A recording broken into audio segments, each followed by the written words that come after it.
महाराष्ट्राचा। नमस्कार, मी गौरी। संध्या लाईव्ह मध्ये आपलं सगळ्यांचं स्वागत। पुण्यातील जैन बोर्डिंग हाऊस जमिनीच्या व्यवहार प्रकरणावरून माजी आमदार रवींद्र धंगेकर आणि खासदार मुरलीधर मोहोळ यांच्यात आरोप प्रत्यारोपाचं राजकारण रंगलंय। या सगळ्याच्या पार्श्वभूमीवर मोहोळ आणि मुख्यमंत्री देवेंद्र फडणवीस यांची भेट झाल्याची माहिती आहे। देवेंद्र फडणवीस हुशार आहेत। फडणवीस यांचं मौन म्हणजे माझ्यावरचं प्रेम, माझे विषय त्यांना पटतात, अशी प्रतिक्रिया धंगेकरांनी दिली आहे। पाहूयात। च्या विरोधात तुम्ही एक ट्विट केले ज्याच्यात तुम्ही मोहळांवर दाखल असलेले गुन्हे लिहिले। मोहळांनी काल माध्यमांशी बोलताना सांगितलं होतं की माझ्यावर एकही गुन्हा दाखल नाहीये, तुम्ही अख्खी मालिका लावल्या, त्यात अॅट्रॉसिटीचा देखील एक गुन्हा आहे। ह्याच्यामध्ये आपलं ठेवायचं झाकून आणि दुसऱ्याचं बघायचं उघडून। मी माझ्या प्रतिज्ञापत्रामध्ये माझ्यावर असलेले गुन्हे मी ठळक माथ्याने लिहिलेत। त्याच्यामध्ये मी कोणावर अन्याय नाही केला, कोणावर गुन्हेगारी नाही केली, कोणाची जमीन हडपली नाही। आणि त्यांना जे वाटत असेल तर माझ्या प्रतिज्ञापत्राचा आधार घेऊन त्यांनी माझ्यावर कारवाई करावी, मी जर खोटं प्रतिज्ञापत्र दिलं असेल।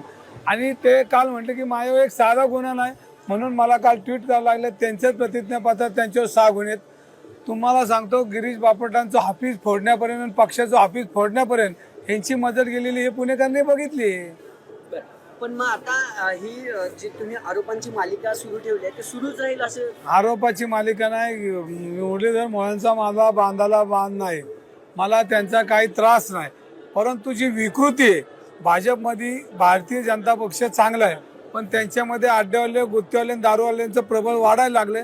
आणि चांगली लोक माझ्याबरोबर आहेत हे त्यांनी जाहीर केले की आमच्या पक्षातली लोक त्यांना खाद्य पुरवतात।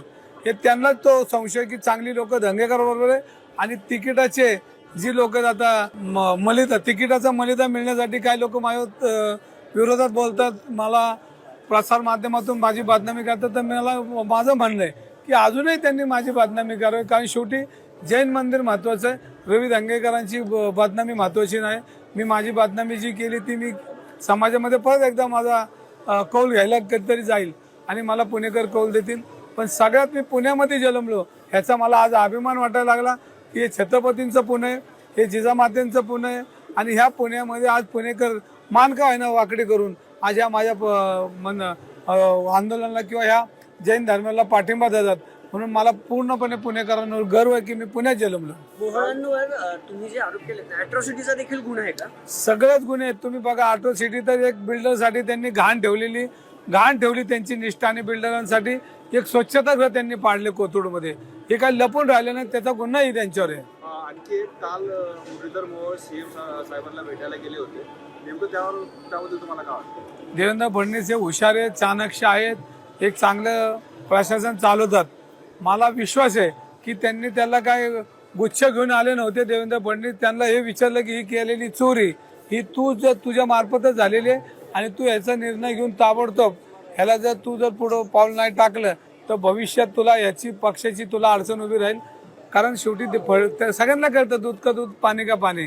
आणि त्यांनी काय चोऱ्या केल्या ते जगाला माहिती आहे। आता ते हळूहळू माझं रोजची मालिका आहे, पण आज दिवाळीचा फराळ आहे, आज सगळी लोक आलेले आहेत, आज मी काय कोणाला जास्त बोलणार नाही।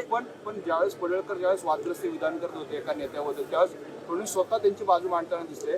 पण आज मोहोळ अडचणीत आलेत, पण फडणवीस का नाही बोलत, त्याबद्दल तुम्हाला काय वाटतं? त्यांचं मौन, ते माझ्यावर प्रेम करतात, त्यांचं मौन हे माझ्यावर प्रेम करणार, माझे विषय त्यांना पडतात। बरं, आता मोहोळ, आता ह्या सगळ्यानंतर जैन बोर्डिंग हॉस्टेलचा व्यवहार रद्द व्हावा अशी इच्छा आहे तुमची, काय कराल तुम्ही? ह्याच्यामध्ये बोर्डिंग झालं पाहिजे, मंदिर झालं पाहिजे। ज्या दिवशी मंदिर होईल त्या दिवशी मी मोहोळच्या दारामध्ये जाऊन जिलबी वाटेल आणि त्यांना पहिले खाऊ घालेल। म्हणजे व्यवहार रद्द झाला तर? व्यवहार रद्द होऊन समाजाचं देऊळ उभं राहिले त्या दिवशी मी त्यांच्यापासून सुरुवात करून हजारो किलो जिलबी मी या जनतेमध्ये वाटेल।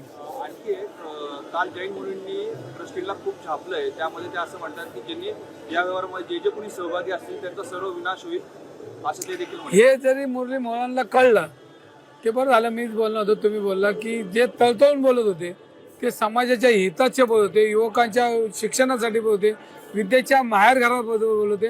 जर एक साधू तळतळतोय ही जर लोकांना कळतच नसेल, जैन धर्मांच्या साधूवर ही वेळ आली, पवित्र भूमी त्यांची महावीरांची, त्यांच्यावर ही वेळ आली। ताज्या आणि महत्त्वपूर्ण बातम्या पाहण्यासाठी आजच आमच्या संध्या लाईव्ह न्यूज चॅनलला यूट्यूबवर सबस्क्राईब करा आणि बेल आयकॉन प्रेस करा।